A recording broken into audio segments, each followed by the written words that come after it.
हिंदी की बिंदी चैनल में आप सभी का स्वागत है। तो दोस्तों, आज के इस वीडियो में हम बात करेंगे यूपीएचएससी असिस्टेंट प्रोफेसर के बारे में। तो देखिए, आप सभी लोगों के कमेंट आते रहते हैं कि इसकी परीक्षा कब होगी। तो देखिए, यहाँ पर अगर मैं इस परीक्षा की बात करूँ तो जैसे कि सभी को पता है कि दो बड़ी भर्तियाँ यानी कि यूपी टीजीटी और पीजीटी और यूपीएचएससी असिस्टेंट प्रोफेसर, ये दोनों भर्तियाँ 1.5 साल से करीब अटकी पड़ी है।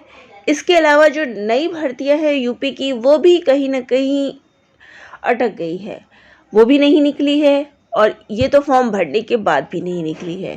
कारण क्या था? तो ये आप सभी को पता है कि इसका कारण ये था कि जो इसमें सदस्य थे उन सभी का कार्यकाल पूरा हो चुका था और नए सदस्यों की भर्ती नहीं ली गई समय पर, और उसके बाद अब नई भर्तियां जो है इसमें ली गई सदस्यों की।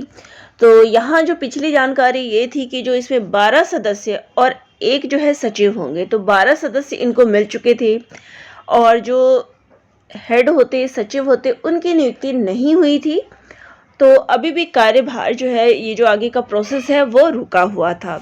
तो यहाँ चलिए ये अच्छी जानकारी है कि आयोग को सचिव मिल गया है और सचिव मिलने के साथ ही अब ये जो भर्ती प्रक्रिया है, जो भी यूपी के भर्ती होने वाली है, उन सभी में तेजी देखने को मिलेगी। तो यही देखिए क्या क्या चीज़ें आई है इसमें। शासन ने उच्च शिक्षा के विशेष सचिव गिरिजेश त्यागी को नए शिक्षा सेवा चयन आयोग का कार्यवाहक सचिव बना दिया है। वह मंगलवार को प्रयागराज आ रहे हैं। वह आयोग में सदस्यों के साथ बैठक करेंगे और 8 मई को आयोग के अध्यक्ष MP अग्रवाल के नेतृत्व में प्रस्तावित बैठक के लिए एजेंडा तैयार करेंगे।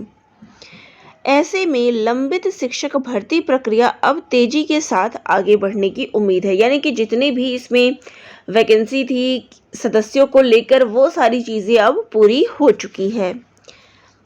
लोकसभा चुनाव की आचार संहिता के मद्देनजर आयोग के स्थायी अध्यक्ष और स्थायी सदस्य की नियुक्ति अब तक नहीं हुई है। प्रमुख सचिव उच्च शिक्षा MP अग्रवाल को पहले ही कार्यवाहक का अध्यक्ष बनाया जा चुका है और अब विशेष सचिव उच्च शिक्षा गिरिजेश त्यागी को कार्यवाहक सचिव बना दिया गया है।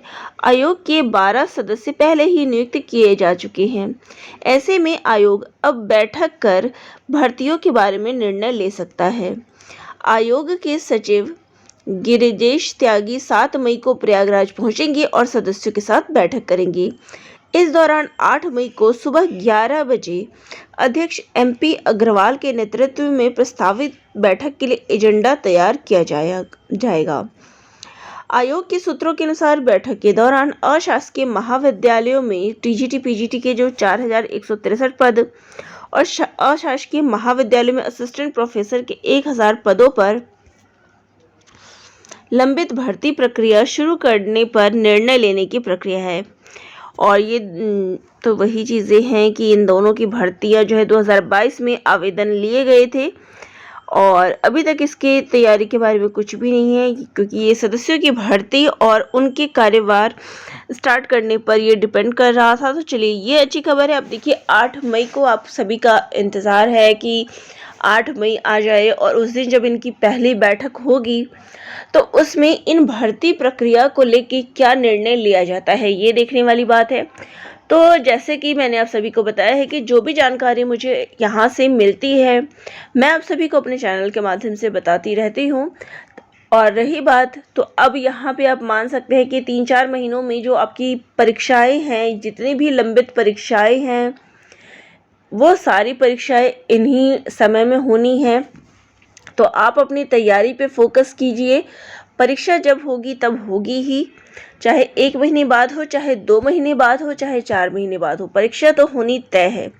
अब आप अपनी उन परीक्षाओं की तैयारी में जुट जाइए, क्योंकि कहीं ना कहीं अब जल्दी ही है ये जैसे ही चुनाव प्रक्रिया ख़त्म हो जाएगी, संपूर्ण चुनाव प्रक्रिया, इसके बाद जितनी भी भर्तियां हैं, चाहे बीपीएससी हो, चाहे एमपी असिस्टेंट प्रोफेसर, यूपीएचएससी या फिर अन्य परीक्षाएं, सभी परीक्षाएं अब इसके बाद चालू हो जाएगी। तो आप अपनी तैयारी पर फोकस करिए। जिसके लिए आपने अप्लाई किया है, तैयारी कर रहे हैं, उन सभी परीक्षाओं पर फोकस कर दीजिए, क्योंकि अब समय हम कह सकते हैं कि बहुत कम रह गया है इन सभी परीक्षाओं के लिए। तो जो भी जानकारी रहेगी मैं आप सभी को चैनल के माध्यम से बताती रहूँगी, और साथ ही साथ आपको समय समय पर उपलब्ध नोट्स और तैयारी भी करवाती रहूँगी। जानकारी अच्छी लगी हो तो चैनल को लाइक, शेयर और सब्सक्राइब करिएगा। धन्यवाद।